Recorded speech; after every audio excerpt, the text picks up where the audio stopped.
Hello everyone and welcome back to our channel. आज का हमारा लेक्चर है क्वेश्चंस प्रैक्टिस का और आज हम ड्रेनेज सिस्टम ऑफ इंडिया के क्वेश्चंस की प्रैक्टिस करेंगे। इसके पहले भी हमने क्वेश्चन प्रैक्टिस के 3 और सेशंस बनाए हुए हैं, तो अगर आपने अभी तक वो नहीं देखा है तो वो देख लीजिए। और उसके साथ हम लेक्चर्स थियरी पार्ट भी कंप्लीट कर रहे हैं। तो अगर आपने अभी तक ड्रेनेज सिस्टम ऑफ इंडिया का थियरी पार्ट नहीं देखा है तो पहले वो देखो और उसके बाद चलिए प्रैक्टिस करते हैं। तो क्वेश्चन नंबर फर्स्ट क्या है, what is the drainage system, यानी ड्रेनेज सिस्टम क्या है। सिंपल, ये सबसे पहले हमने यही जाना था कि ड्रेनेज सिस्टम होता क्या है। तो सबसे पहले ऑप्शन देखते हैं, river systems that flow underground. River system जो अंडरग्राउंड फ्लो करती है, क्या वो ड्रेनेज सिस्टम है? नहीं, बिल्कुल नहीं। A network of rivers and stream draining into a water body.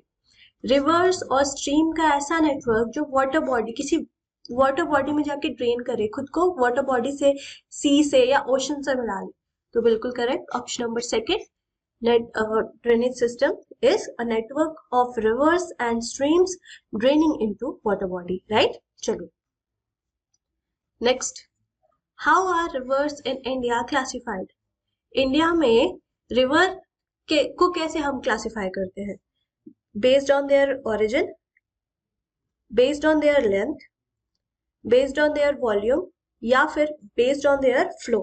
तो इंडिया में ना हम ओरिजिन के अकॉर्डिंग रिवर्स को क्लासिफाई करते हैं, ठीक है। जैसे हिमालयन रिवर्स, क्योंकि मैक्सिमम जो रिवर्स है हिमालयन रिवर्स, वो हिमालय से ही निकल कर आती है, इसलिए उनको हिमालयन रिवर्स कहते हैं। तो हम क्लासिफाई किस पे करते हैं? ओरिजिन पे। सेकंड रह गया था। चलो question number second, which of the following is the longest river in India? India की लॉन्गेस्ट रिवर क्या है? यमुना, गोदावरी, गंगा या फिर कृष्णा। तो देखो लॉन्गेस्ट रिवर कौन सी है? गंगा। चलो अगला करते हैं question number 4, What type of rivers are Himalayan rivers? Himalayan reverse कैसी होती हैं? सीजनल होती हैं, एफेमेरल होती हैं, पेरेनियल होती हैं या नॉन पेरेनियल होती हैं? सीजनल का मतलब कि एक सीजन में आती हैं फिर सूख जाती हैं। जैसे आपका पेनिनसुलर रिवर जो होता है ना, जब वो वाटरफॉल का टाइम होता है उस समय वो आती है, उसके बाद उनका पानी सूख जाता है। लेकिन पेरेनियल रिवर पूरे साल तक चलती रहती है, ठीक है। चलिए अगला question number 5, which of the following is west flowing river. इनमें से कौन सी रिवर है जो वेस्ट की तरफ फ्लो करती है, यानी ईस्ट टू वेस्ट जाती है? कृष्णा, नर्मदा, गोदावरी या फिर महानदी। तो इसमें नर्मदा जो है वो वेस्ट फ्लोइंग रिवर है। वेस्ट देखो, मैक्सिमम जो आपकी रिवर होंगी वो ईस्ट फ्लोइंग होंगी, ठीक है। कुछ ही रिवर्स हैं जो वेस्ट में फ्लो करती हैं, उनमें से नर्मदा एक है और नर्मदा का ओरिजिन कहाँ है? Amarkantak. Next, Which river originates from Gangotri glacier. Gangotri glacier से कौन सी रिवर ओरिजिनेट होती है? ये सारे हमने समझ चुके हैं, ये सारे टॉपिक्स हमने लास्ट लेक्चर में किया हुआ है।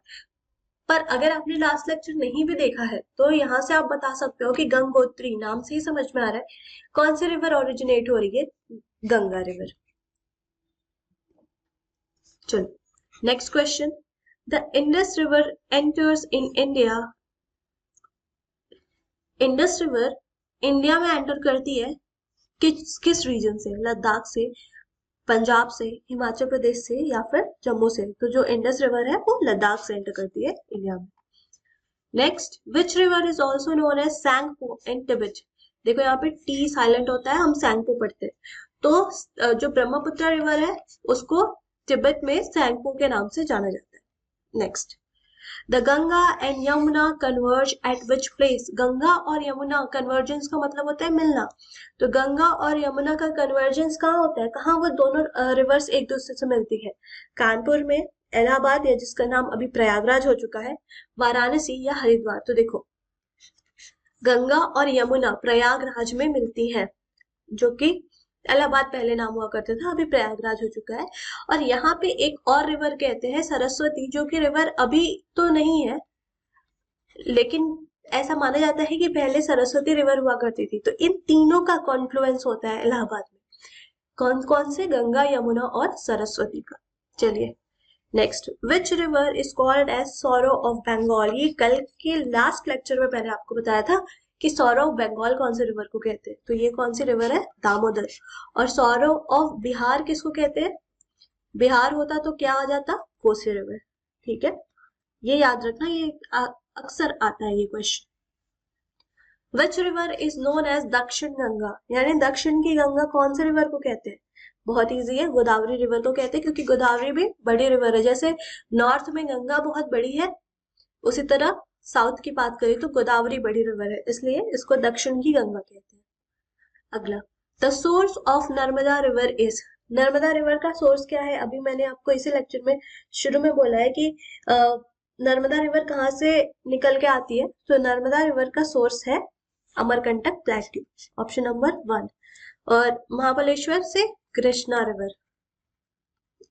ठीक है, चलिए next, which river forms the Dhuandhar waterfalls near Jabalpur, Jabalpur में एक धुआंधार वाटरफॉल्स है, बहुत ही खूबसूरत वाटरफॉल है, तो वहां से कौन से रिवर होकर जाती है जिसकी वजह से धुआंधार फॉल्स बनता है, यानी कौन से रिवर धुआंधार फॉल्स को बनाती है, गोदावरी, कृष्णा, नर्मदा या फिर तापी। तो देखो, अगर आप थोड़ा सा कॉमन सेंस भी यूज करोगे कि अमरकंटक से निकल रही थी नर्मदा रिवर और यही धुआंधार फॉल्स बनाते हुए जाती है, कृष्णा तो ओरिजिनेट हो रही है महाराष्ट्र महाबलेश्वर में, और नर्मदा अमरकंटक से निकल रही है तो वो धुआंधार फॉल्स क्रिएट करती है। अगला, which river flows through the city of Vijayawada, Vijayawada से कौन सी रिवर फ्लो करती है, कृष्णा, कावेरी, गोदावरी या फिर महानदी। तो कृष्णा रिवर महाबलेश्वर से निकलती है और विजयवाड़ा के थ्रू फ्लो करके जाती है। अगला है, which is the second longest river in India, India की सेकेंड लॉन्गेस्ट रिवर कौन सी है, ये भी आसान क्वेश्चन है, तो सेकेंड लॉन्गेस्ट रिवर कौन सी है, Godavari. First longest is Ganga and then Godavari. Which drainage pattern resembles a tree, कौन सा ड्रेनेज पैटर्न आपको ऐसा लगेगा कि ट्री जैसा शेप बन रहा है, तो कल बात की थी हमने डेंड्रिटिक, ये ऐसा लगता है कि ट्री का शेप है। अगला देखिए, a radial drainage pattern develops around, radial drainage pattern किसके अराउंड डेवलप होता है, तो ये आपके माउंटेन्स के अराउंड डेवलप होता है, क्योंकि ये ऐसे आपका माउंटेन है और यहाँ से रिवर ओरिजिनेट हो रही है, तो कई सारी रिवर्स इस पैटर्न में होके नीचे आती हैं, और इसी को क्या कहते हैं, रेडियल ड्रेनेज पैटर्न, कि एक जगह से स्टार्ट हो और अलग अलग जगह पे डिस्ट्रीब्यूट हो जाए, और ये कहाँ पे पॉसिबल हो पाता है, माउंटेन्स पर।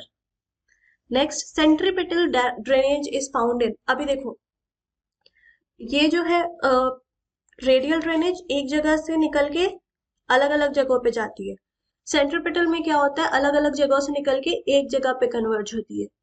तो ये जो है ये ज्यादातर आपको देखने को मिलेगा राजस्थान की इनलैंड ड्रेनेज में, और इसका एग्जाम्पल मैंने आपको दिया था, कौन सा रिवर, लूनी रिवर। चलिए, which of the following rivers has a trellis drainage pattern, trellis drainage pattern कौन सा रिवर का है, तो जो आपके ट्रेलिस ड्रेनेज पैटर्न क्या होता है, सबसे पहले ये पता होना चाहिए, वो ऐसे एक दूसरे से पैरेलल चलती हैं और ट्रिब्यूटरीज के थ्रू मिलती हैं, तो ये है आपकी Chambal. Next, radial drainage can be observed in which of the following regions, radial drainage आपको कहाँ देखने को मिलेगा, तो देखो सबसे पहले तो रेडियल ड्रेनेज अभी हमने देखा कि माउंटेनियस रीजन में ही मिलेगा, माउंटेन्स में मिलेगा, तो इसमें से देख लो कौन सा माउंटेन है, Sundarbans, Amarkantak plateau, Indo Gangetic plains या फिर डेक्कन प्लेट्यू। तो देखो सुंदरबंस में तो बिल्कुल नहीं मिलेगा, इंडो गैंजेटिक प्लेन ही है, यहाँ पे भी नहीं मिलेगा, और डेक्कन प्लेट्यू में भी नहीं मिलेगा, कहाँ मिलता है, अमरकंटक प्लेट्यू पे। Which is the largest fresh water lake in India, India की लार्जेस्ट फ्रेश वाटर लेक कौन सी है, तो ये कल ही हमने की थी, कौन सी है, वुलार लेक। अच्छा, वुलार लेक कहाँ पर है, ये आप मुझे कमेंट करके बताओ। Next, Chilka lake is located in which state, Chilka lake कौन सी सॉल्ट लेक है, तो ये सॉल्ट वाटर लेक है, और ये कहाँ पे सिचुएटेड है, ओडिशा स्टेट में।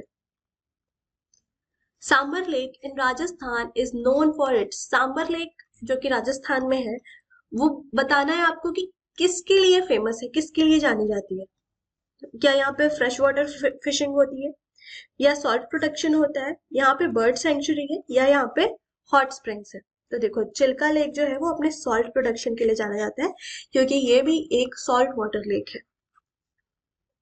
Next is Loktak lake. Loktak lake is famous for, Loktak lake किसके लिए फेमस है? फ्लोटिंग वेजिटेशन या बायोडाइवर्सिटी। तो देखो ये दोनों के लिए फेमस है, यहाँ पे फ्लोटिंग वेजिटेशन भी होता है और बायोडाइवर्सिटी के लिए भी जानी जाती है। तो बोथ ए एंड बी इसका करेक्ट ऑप्शन हो जाएगा। और लोकटक लेक कहाँ पर है ये आप मुझे कमेंट करके जरूर बता। Next, which river primarily contributes to the Chilka lake. कौन से रिवर चिल्का लेक में जाके अपना कंट्रीब्यूशन देती है, मतलब कौन से रिवर का वाटर चिल्का लेक में जाकर के मिलता है? महानदी का, कृष्णा का, गोदावरी का या फिर यमुना का? तो देखो चिल्का लेक में महानदी रिवर का वाटर मिलता है, यानी महानदी प्राइमरीली कंट्रीब्यूट करती है। Next, the concept of river interlinking in India aims to. India में रिवर इंटरलिंकिंग का जो कॉन्सेप्ट है वो किस लिए लाया गया? टूरिज्म प्रमोट करने के लिए, वाटर डिस्ट्रीब्यूशन मैनेज करने के लिए, ट्रांसपोर्टेशन इंप्रूव करने के लिए या बायोडाइवर्सिटी कंजर्व करने के लिए? तो देखो इसका जो मेन मुद्दा था लाने का वो था मैनेज वाटर डिस्ट्रीब्यूशन, क्योंकि कहीं पे फ्लड प्रोन एरियाज है और कहीं पे बहुत ज्यादा ड्रॉट है। तो अगर आप रिवर को इंटरकनेक्ट कर देंगे तो जहाँ पे फ्लड है वहां से रिवर ड्रॉट के साइड चली जाएगी, तो इससे दोनों का फायदा होगा। Next, which river are part of Ken Betwa interlinking project. इनमें से कौन से रिवर केन और बेतवा इंटरलिंकिंग प्रोजेक्ट का पार्ट है? अब बताओ इससे इजी क्वेश्चन क्या मिलेगा आपको? नाम में ही मिल रहा है केन रिवर और बेतवा रिवर, तो यही दोनों पार्ट है, Ken and Betwa. Next, which river has the Hirakud dam built on. कौन से रिवर के ऊपर हीराकुंड डैम बनाया गया है? ये भी बहुत ही इजी सा आपका, जब हम छोटे थे तो जीके में ऐसे क्वेश्चंस बहुत आते थे, एक हीराकुंड डैम और एक भाखड़ा नंगल डैम। तो हीराकुंड डैम किस पे है? महानदी रिवर पे। देखो नेक्स्ट भाखड़ा नंगल पे आ गया। भाखड़ा नंगल डैम किस पे है? यमुना, सतलज, ब्यास या रावी? तो भाखड़ा नंगल डैम आपका सतलज रिवर पे है। Next, which river is called the sorrow of Bihar. अभी देखो मैंने आपको पीछे बताया सौरव ऑफ बंगाल और सौरव ऑफ बिहार, बिहार का कौन सा था? कोसी रिवर। तो ये रहे आपके सारे 30 क्वेश्चंस। आई होप कि आपको सारी चीजें अच्छे समझ में आई हो। अगर आपको कहीं भी डाउट हो तो आप मुझसे कमेंट करके पूछ सकते हैं। मिलते हैं नेक्स्ट लेक्चर में, तब तक आप अच्छे से पढ़ाई करिए। वीडियो पसंद आए तो लाइक और शेयर जरूर करिए।